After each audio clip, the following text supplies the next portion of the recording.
Saudara, benarkah gugatan uji materi Undang-Undang Pemilu semata soal rumitnya mekanisme pemilu dan anggaran yang besar atau ada hal lain di balik gugatan?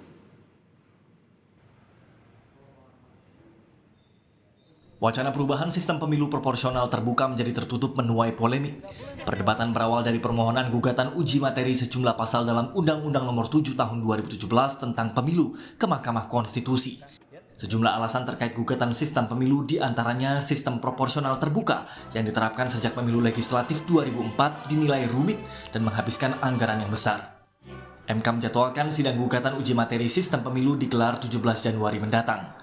Polemik kian menghangat usai Ketua KPU RI Hasyim Asyari menyatakan adanya kemungkinan kembali ke sistem proporsional tertutup pada pemilu 2024 saat menyampaikan sambutan pada acara catatan akhir tahun KPU tahun 2002 pada akhir Desember lalu. Kira-kira ya polanya, kalau yang membuka itu Mahkamah Konstitusi, ada kemungkinan yang menutup juga Mahkamah Konstitusi. Kalau dulu yang mewajibkan verifikasi faktual semua itu Mahkamah Konstitusi, kemudian yang verifikasi faktual hanya partai-partai kategori tertentu, itu juga Mahkamah Konstitusi. Jadi kira-kira bisa diprediksi atau enggak putusan Mahkamah Konstitusi ke depan? Ada kemungkinan, saya belum berani berspekulasi ya, ada kemungkinan kembali ke sistem proporsional daftar calon tertutup. Maka dengan begitu menjadi tidak relevan. Misalkan saya mau nyalon pasang gambar-gambar di pinggir jalan menjadi nggak relevan. Karena namanya nggak muncul lagi di surat suara. Dan nggak akan nyoblos lagi nama-nama calon. Yang akan dicoblos hanya tanda gambar partai politik sebagai peserta pemilu. Polemik sistem pemilu bergulir hingga ke parlemen. Sebanyak 8 fraksi dari total 9 fraksi di DPR kompak membuat pernyataan sikap menolak pemilu 2024 kembali menggunakan sistem proporsional tertutup atau hanya mencoblos lambang partai. 8 fraksi tersebut mendukung sistem proporsional terbuka, yakni fraksi Golkar, Gerindra, Nasdem, PKB, Demokrat, PKS, PAN, dan P3. Satu-satunya fraksi yang mendukung kembali ke sistem proporsional tertutup hanya fraksi PDI Perjuangan. Para petinggi partai politik kini ramai bicara soal penolakan partai terhadap sistem proporsional tertutup.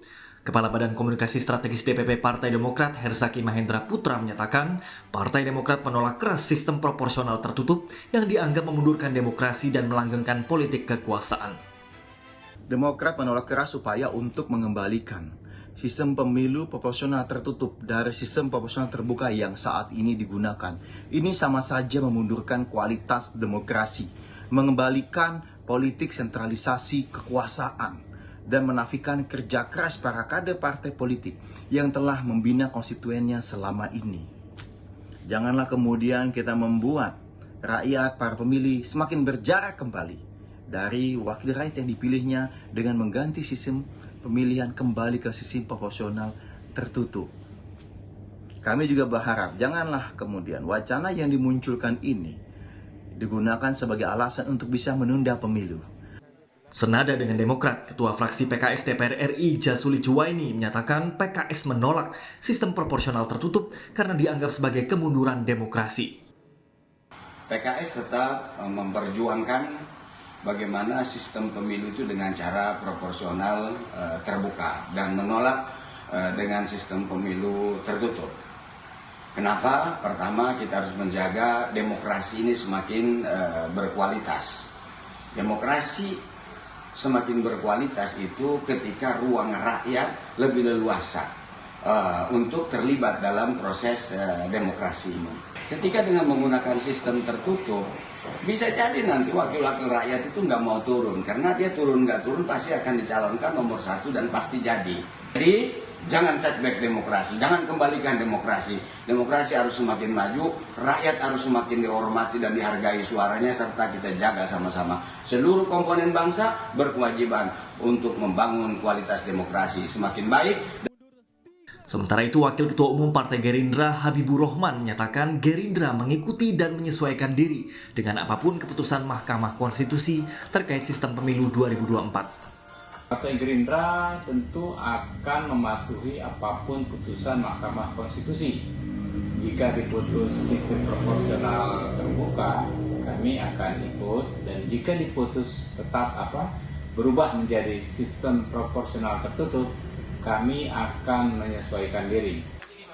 Sebagai satu-satunya partai yang setuju sistem proporsional tertutup kembali diterapkan pada pemilu 2024, Sekjen PDI Perjuangan Hasto Kristianto menyatakan PDIP punya sejumlah alasan, di antaranya penghematan anggaran pemilu, sistem lebih sederhana, hingga pemilihan anggota legislatif berdasarkan kompetensi bukan popularitas. Penghematan sistem menjadi lebih sederhana dan kemudian kemungkinan terjadi manipulasi menjadi kurang, dan dulu kan begitu banyak penyelenggara pemilu yang karena terlalu capek akibat pemilu yang begitu kompleks, itu nanti semua bisa dicegah. Dan yang penting kami bisa mendorong kaum akademisi dari perguruan tinggi, tokoh-tokoh agama misalnya, tokoh-tokoh purnawirawan, itu dengan mekanisme proporsional tertutup lebih memungkinkan bagi mereka untuk didorong terpilih, karena base-nya adalah kompetensi. Jadi proporsional tertutup itu base-nya adalah pemahaman terhadap fungsi-fungsi dewan, sementara kalau terbuka adalah popularitas. Perkumpulan untuk Pemilu dan Demokrasi Perludem menyatakan sistem pemilu harus mempertimbangkan perkembangan konsolidasi demokrasi yang berjalan. Perludem menilai keputusan soal sistem pemilu harus terbuka dan melibatkan partisipasi seluruh pemangku kepentingan. Terkait sistem pemilu ini, yang kita butuhkan adalah sistem pemilu yang cocok bagi Indonesia dengan mempertimbangkan kondisi hukum, sosial, politik, budaya, serta perkembangan konsolidasi demokrasi yang sudah berjalan. Makanya dalam beberapa putusan Mahkamah Konstitusi misalnya, Mahkamah menekankan betul untuk tidak gonta-ganti sistem.